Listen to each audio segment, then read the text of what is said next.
Jim Harbaugh and Michigan make monomyth and monolith, a story universally known and an obelisk representative of the winningest program in 155 years of college football.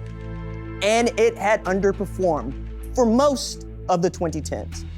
We can see in Harbaugh, in Michigan's 8-year odyssey, a story familiar like Odysseus upon leaving Ithaca, a program who sometimes could not get out of its own way. And yet theirs is a hero's journey, a 17-step quest in 3 acts. And their quarterback, Jimmy Harbaugh, bends down inside that huddle. We start with our protagonist's departure, Harbaugh, who left Michigan as a player in 1986 only to return 29 years later to lead it. And while he felt this call to adventure, he did not refuse it, even when the danger was imminent. And by danger, I mean failing at Michigan was as likely as succeeding. And supernatural aid was not a given. He learned this in 2016, best summed up by a simple sentence: the spot was good. Still, he crossed the threshold into the belly of the whale. After his first season at Michigan, Harbaugh probably thought he had this Michigan thing sorted. Following a 5-7 season and a firing of former Michigan head coach Brady Hoke, Harbaugh arrived fresh from the NFL. He took over the program Hoke had and turned it into a 10-win team. Folks in Ann Arbor didn't seem to mind losing to the Buckeyes by 29 points then. A win against Ohio State didn't seem far away. Still, 10 wins or not, Michigan hadn't beaten Ohio State since 2011, which was also the last time Michigan won 11 or more games.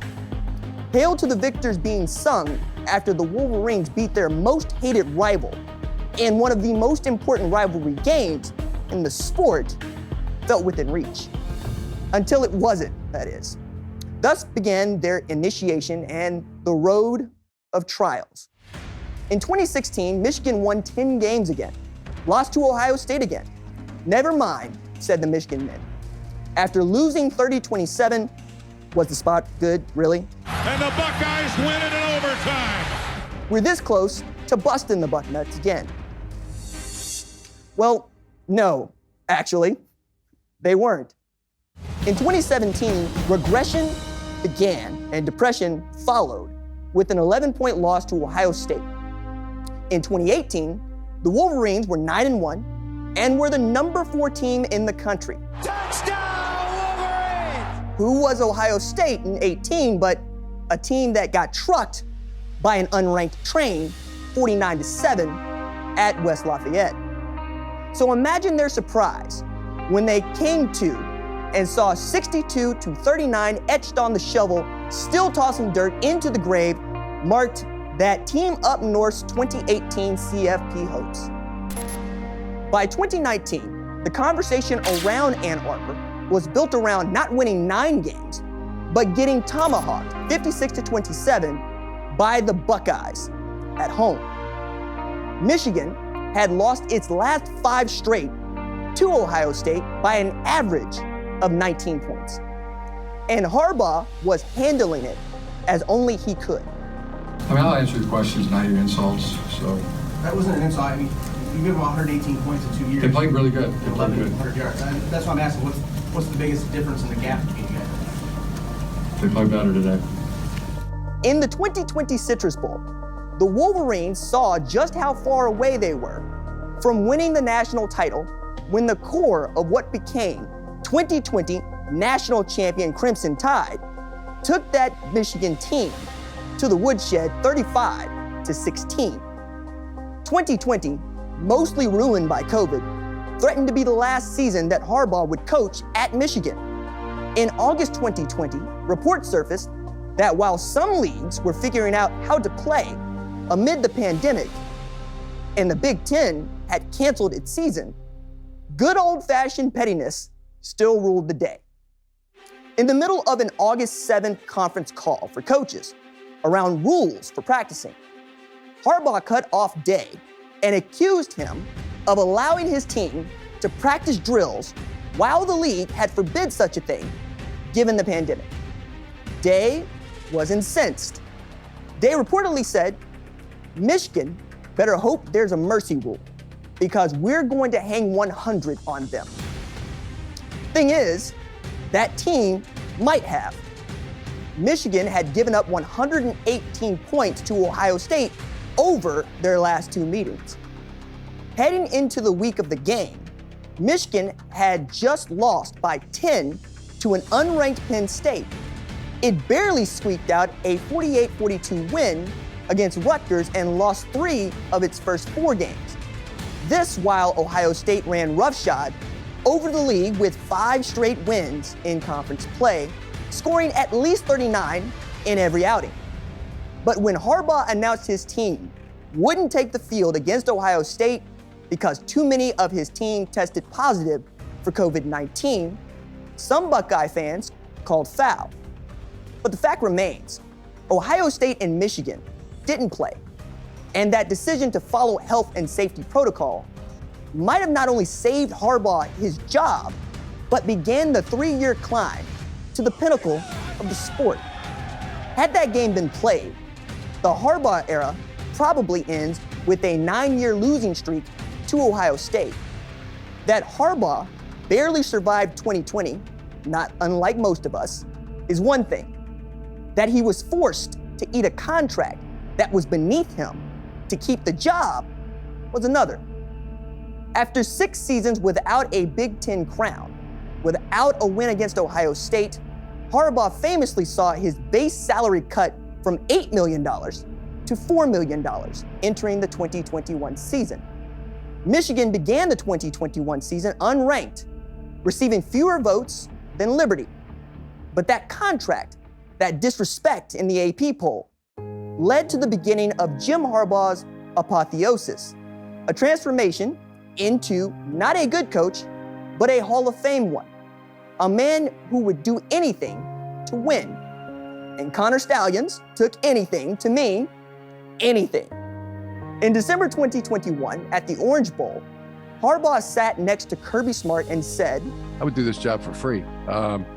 Just love it." Like Harbaugh, Smart coaches his alma mater, and he's paid north of $10 million annually to do it. Of course, Michigan lost that game and the staff turned over. Though they began the season unranked, they had some skill. No one believed they'd win, though, not at the level Ohio State had. And that was the thinking going into the Big House for the game. They'd already lost to an in-state rival, Michigan State, and the Buckeyes were ranked number 2 in the country. Ohio State was poised to hand the Wolverines their head. Instead, the Wolverines handed Ohio State an ass-whooping, 42-27, for their first win in the rivalry in 10 years. They won the Big Ten crown against Iowa and made the CFP for the first time. Proving 2021 was no fluke, the Wolverines smashed Ohio State 42-23 in Columbus, en route to a consecutive Big Ten crown and CFP bid.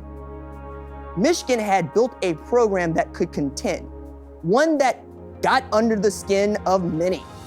And Harbaugh, he enjoyed that too. Watch this. There's haters. There's people that like to eat the hater tots and drink their haterade, It didn't matter that Gaddis left after winning the Broyles Award, or that Aiden Hutchinson and Mike McDonald left for the NFL. It didn't matter that Harbaugh flirted with leaving for the NFL once more in the 2022 offseason, or that co-offensive coordinator Matt Weiss was moved on, or that Cade McNamara and Eric All transferred to Iowa.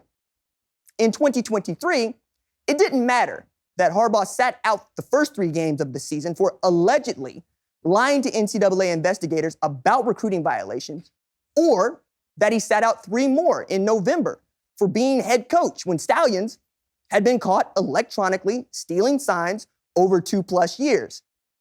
It only mattered that following 2020, Harbaugh built a program that was stronger than it had ever been.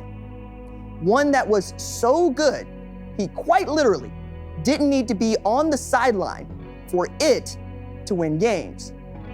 But the sweetest joy, the sweetest victory, touch for Michigan fans, is looking over at Ohio State reeling, wondering aloud, how could we let this happen?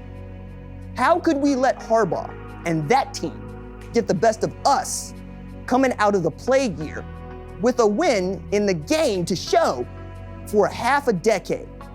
Well, Michigan fans might say, still got 5 more years of this if cosmic fairness is at all real. And Harbaugh? Well, I can now sit at the big person's table in the family. They won't keep me over there on the little table anymore. My dad, Jack Harbaugh, won a national championship, and my brother won a Super Bowl. So it's good to be at the big person table from now on. Michigan enjoyed its best season in history, beating Ohio State, winning the Big Ten crown, their CFP semifinal against Alabama in the Rose Bowl, in Nick Saban's final game as head coach, and capped a 15-0 season with a win against number 2 ranked and previously unbeaten Washington. All this while Harbaugh set Sharon Moore up to become the first black head coach in school history in January 2024. This was Harbaugh's boon, and his refusal to return home would follow, evidenced by his becoming head coach of the Los Angeles Chargers. Taking a magic flight out west, guiding Ward Manuel toward a rescue from within, hiring Moore, as Harbaugh considered crossing the threshold for a reported 10-year, $125 million contract. Ultimately, Harbaugh's journey continues as he attempts to become a master of 2 worlds, college football and the NFL. And for that, he needs to win a Super Bowl. Then maybe, just maybe, he'll find peace, a quiet existence, after a coach's life well lived.